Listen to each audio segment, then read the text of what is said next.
पर मंद स्मित और हृदय में करुणा का वास है। माता सृष्टि भूषण जी के चरणों में मानवता का अटूट विश्वास है। मुनि आर्यका संघों की वैयावृत्ति हो या सम्मेश शिखर जी, सोनागिर जी, श्री महावीर जैसे महातीर्थों के साथ साथ दिल्ली महानगर में त्यागी वृत्तियों हेतु शुद्ध आहार की व्यवस्था के साथ पिच्छी, कमंडल, औषधि, शास्त्र आदि की व्यवस्था करवाई जा रही है। माता जी के दिव्य संकल्पों ने चर्या और साधना को निर्विघ्न बनाया है। साधु सेवा ही साक्षात धर्म की सेवा है। साधु सेवा के साथ साथ ही सृष्टि मंगलम निजाश्रय भोपाल एक ऐसा धाम जहां ढलती उम्र को अकेलेपन का भय नहीं, बल्कि अपनों जैसे वात्सल्य और जिन दर्शन का सौभाग्य मिलता है। यहाँ वृद्धजन सम्मान के साथ अपना आध्यात्मिक जीवन व्यतीत करती हैं।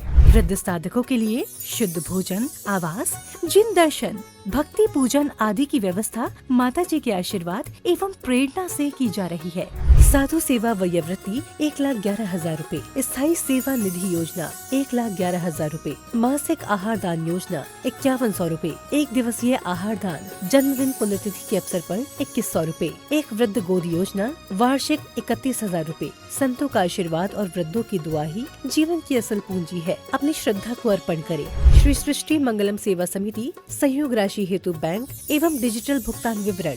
खाता धारक श्री सृष्टि मंगलम सेवा समिति, बैंक पंजाब नेशनल बैंक, खाता संख्या 0212001011777277, IFSC code PUNB 0021200, UPI ID 8269625777@PNB। विशेष लाभ समिति को दिया गया दान आयकर अधिनियम की धारा 80 एवं 12A के अंतर्गत कर मुक्त है। अपनी रसीद प्राप्त करने हेतु पैन कार्ड की जानकारी साझा करें। 9376571001, 9376571003, 7800099109।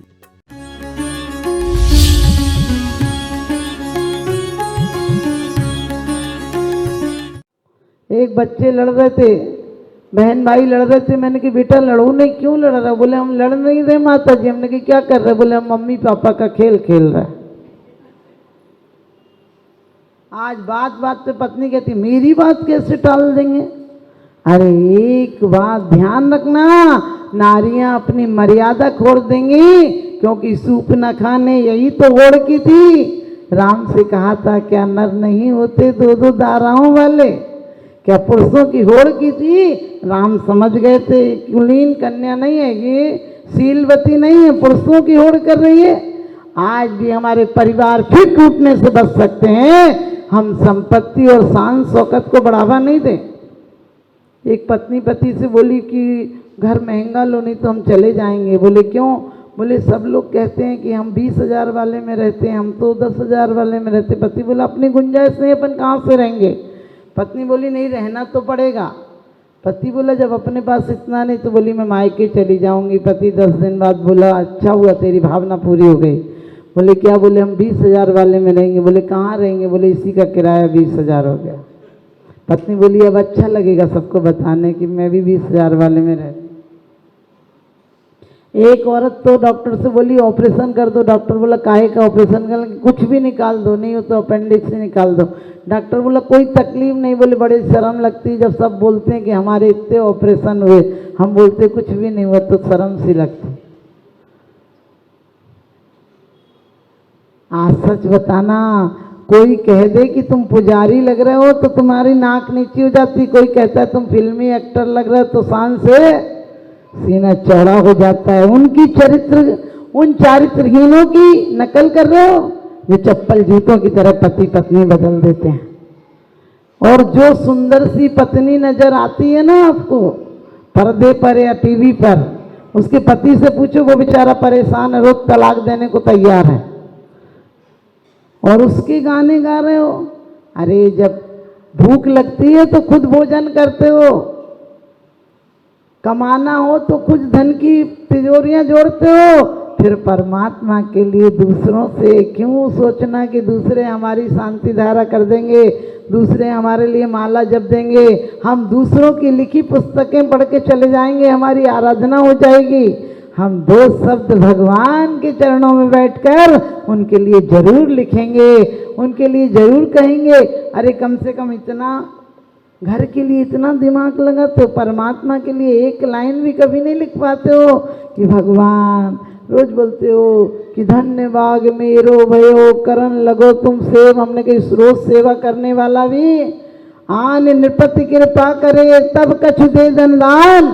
प्रभु तुम अपने भक्त को कर ले वो आप समान। असंतोष कैसा करना? असंतोष में ये करना कि परमात्मा जब तक मैं सिद्ध नहीं बन जाओ तब तक एक वरदान देना कि मेरा हृदय तुम्हारे चरणों में रहे और तुम्हारे चरण मेरे हृदय में रहे। सिर्फ चरण नहीं रखे, आचरण भी रहे, मुझ सम्यक दर्शन रहे, वो लीसाएं शुभ रहे, पद्म पीत और शुक्ल रहे, कृष्ण नील का पोत नहीं रहे, दूसरों की हिंसा का विचार, दूसरों को गिराने का विचार नहीं हो। और सच पूछो इतना ही नहीं, हमें दुर्भावनाएं कलह बिल्कुल नहीं करना। एक छोटी सी बात हो जाए शाम तक दिमाग में रखे रहते हो। आपने सोचा कितनी स्थिति बांध ली आपने, कितना अनुभाग बंद कर लिया। अब जब भोगोगे तो जल्दी भोगने में नहीं कटेंगे। छोटी सी चीज को दीपक जल रहा हो और हवा चले तो दीपक बुझ जाता है, और आग बढ़ जाए और हवा चले तो आग और विकराल हो जाती है। कसाई को, दुश्मनी को, रोग को तुरंत नष्ट कर देना, इनको पनपने नहीं देना। अपने बच्चों को विरासत में ये संतोष मत करना हम जैन हो गए, हम जिन नहीं हो जाए तब तक कैसा संतोष। बाहर की सामग्री कुछ भी मिल जाए, हमने कहा बाहर की दौलत चाहे बढ़िया कॉलोनी, क्या बदलते हो, कितना बदलते हो आप। साल तो हर साल आते हैं, बेचारे वही पुराने हो जाते हैं। आदमी को पुरानी करने की आदत पड़ी है।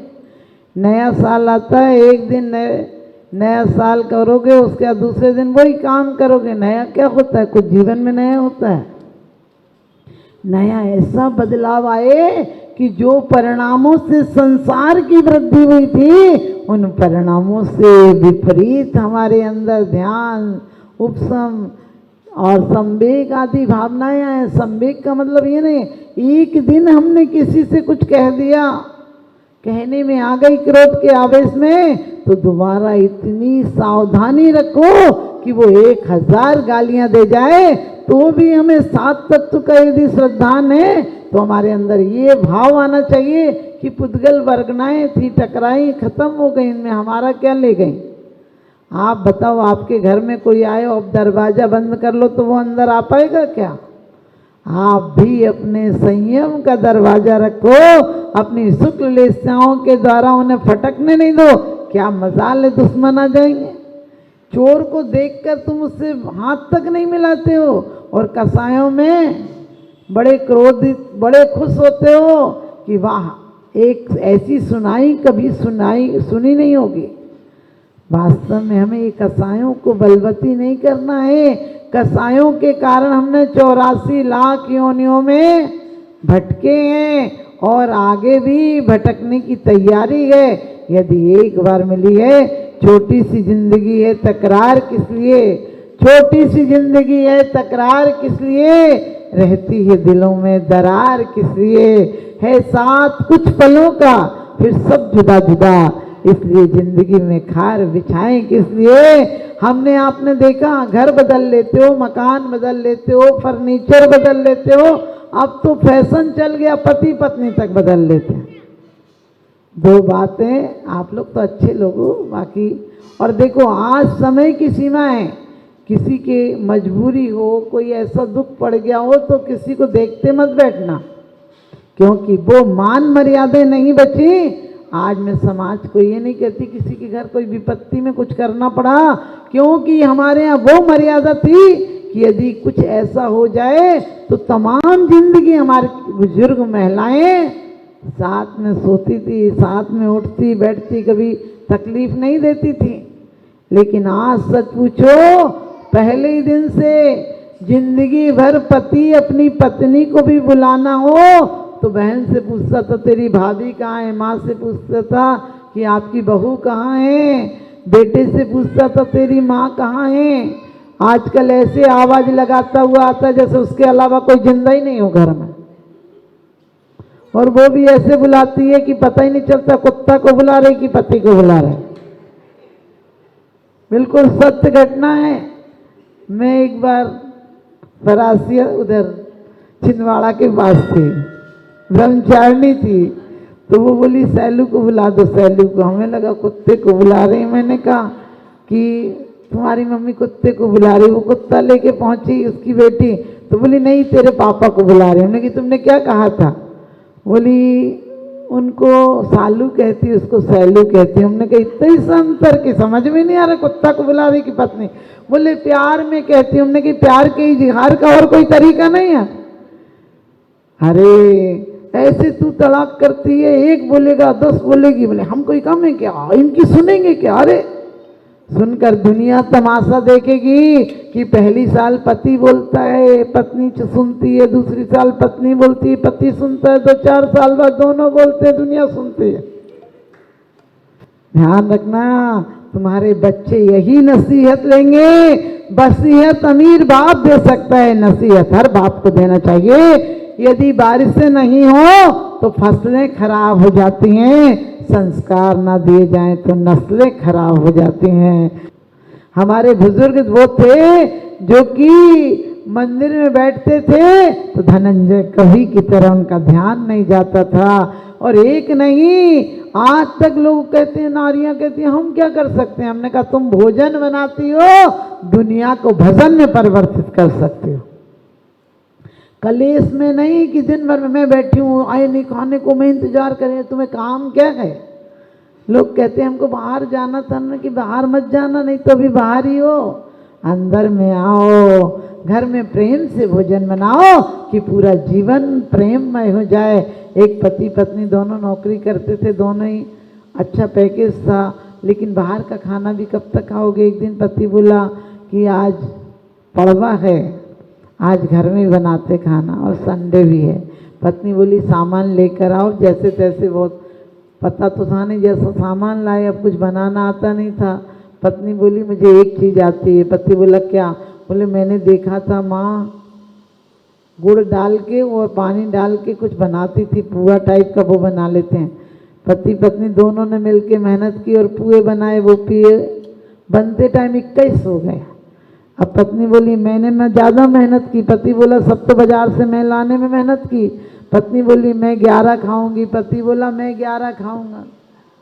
दोनों ने फिर ये विचार किया भैया चुपचाप सो जाओ, लेट जाओ, जो पहले बोलेगा वो 10 खाएगा, जो बाद में बोलेगा वो 11 खाएगा। अब भूख तो लग रही थी, नींद कहाँ से आती, लेकिन रात भर पड़े रहे दोनों। सुबह देखा कि ये तो 7 बजे इनका घर खुल जाता था, 10 बज रहे हैं, घर नहीं खुला। लोगों ने कहा अरे बाजार का खाते माते थे, मर आ गए होंगे। तो देखा झांक के तो वास्तव में खिड़की तोड़ी और देखा तो दोनों पड़े थे। बोले पड़ोस वालों ने कहा भी केस मेस बन गया तो अपन फंस जाएंगे, जल्दी से लाओ। और दोनों को अर्थी पर लेटाया। वो चुपचाप रहे। जब आरती पर लिटाकर वहाँ गए तो लोग क्या कह रहे थे, अरे कुछ नहीं देख पाए। कोई कह रहे थे बड़े खुशनसीब हैं कि दोनों एक साथ मर गए, किसी को रोना नहीं पड़ा। कोई कह रहे थे बड़े बदनसीब हैं, दोनों में से कोई भी नहीं बचा, इतना पैसा है किस पे जाएगा। गांव का प्रधान बोला कि पैसा तो हम पर आएगा, हम आग लगा देते हैं, बेटा नहीं है तो। हाँ सच बताना किसको सफल मानते हो आप लोग? कहने लगे सब देख के मरे हैं, खूब 5-5 बेटे हैं, फैक्ट्रियां हैं, मकान है, कहाँ से कहाँ पहुँच गए, खूब बढ़िया से सब देख के मरे। अरे ये देखने को आए थे क्या? अरे देखने तो अंतरात्मा देख लेते तो परमात्मा बन जाता। दुनिया की नज़र में वो देखने योग्य बन जाता। उसकी तस्वीर नहीं, उसकी तकदीर से तकदीर बदल जाती, ऐसा हो जाता। तो लोगों ने, प्रधान ने जैसे ही कहा कि लाओ माचिस का तेल और मिट्टी का तेल डाला, माचिस लाओ और मिट्टी का तेल डाला था। इतने में पति ने सोचा भैया पूरा तो गए भाड़ में, अभी अपन चले ही जाएंगे। पति बोला भाग्यवान उठ जा, तू 11 खा लेना, मैं 10 खा लूँगा। और जो शमशान गए थे वो भी 21 लोग ही थे। उनने कहा ये जवान मौत हुई है, भूत बन गए। वो कह रहा है कि तू 11 खा लेना, मैं 10 खा लूँगा। और सब लोग उसे ऐसे ही छोड़ के भगे गांव की तरफ। और वो जैसे तैसे रस्सी खोल के पीछे भगे। लोग पत्थर मार रहे थे कि अरे भूत बन के आए, ने भगाओ। ध्यान रखना, हम लोग भी भूत नहीं बन जाते हैं। भूतपूर्व प्रधानमंत्री, भूतपूर्व राष्ट्रीय अध्यक्ष, भूतपूर्व अध्यक्ष, सोचना जीते जी भूत बन जाते हैं। आपने कभी नहीं पढ़ा होगा भूतपूर्व भगवान, पढ़ा क्या? भूतपूर्व मुनिराज नहीं। जो संयम के मार्ग पर आते हैं उनका भविष्य भी सुंदर हो जाता है, भूत विलय हो जाता है। संन्यास का सिर्फ अर्थ इतना है कि कल विलीन हो जाता है, न भविष्य बचता है ना भूत बचता है। आपको पता है जब तक नेता पद पर रहता है, कहाँ जा रहा है, किससे मिल रहा है, रोज अखबार में वही आ रहा है। जब मर जाता है तभी अखबार में आता है, बल्कि पद से उतर जाए तो ऐसा जीवन जीता है जैसे बिना समझ के प्रेस का कपड़ा हो, फटा हुआ नोट हो, टूटा हुआ जीता हो। तो वास्तव में आप ऐसी जिंदगी नहीं जिएंगे। और आज कहते हैं उनकी वृत्ति बदल जाएगी तो एक दिन चित्त वृत्ति बदल कर सदगति बदल जाएगी। इन्हीं स्वभावनाओं के साथ बोलिए आदिनाथ भगवान की।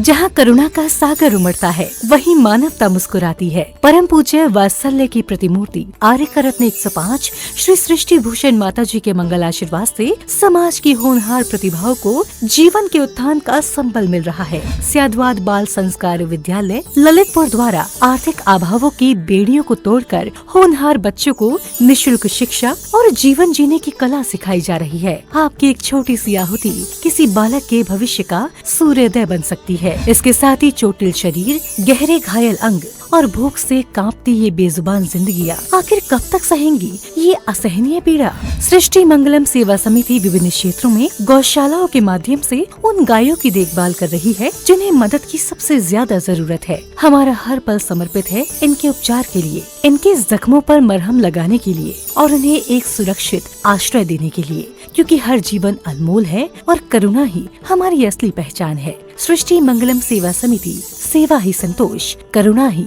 कर्म। इस नेक कार्य में जुड़कर आप भी विभिन्न योजनाओं के माध्यम से मानवता की सेवा का हिस्सा बन सकते हैं। विद्यालय विकास निधि 21,000 रूपए, एक बच्चे की पूर्ण शिक्षा वार्षिक 11,000 रूपए, विद्यार्थी यूनिफॉर्म एवं पुस्तक दान 5100 रूपए, गौ सेवा एवं संरक्षण योजना 11,000 रूपए, संयोग राशि हेतु बैंक एवं डिजिटल भुगतान विवरण, खाता धारक श्री सृष्टि मंगलम सेवा समिति, बैंक पंजाब नेशनल बैंक, खाता संख्या 0212 000 1011 77277, IFSC code PUNB 0021200, UPI ID 8269625777@PNB। विशेष लाभ, समिति को दिया गया दान आयकर अधिनियम की धारा 80 एवं 12A के अंतर्गत कर मुक्त है। अपनी रसीद प्राप्त करने हेतु पैन कार्ड की जानकारी साझा करें। 9376571001, 9376571003, 9660408461।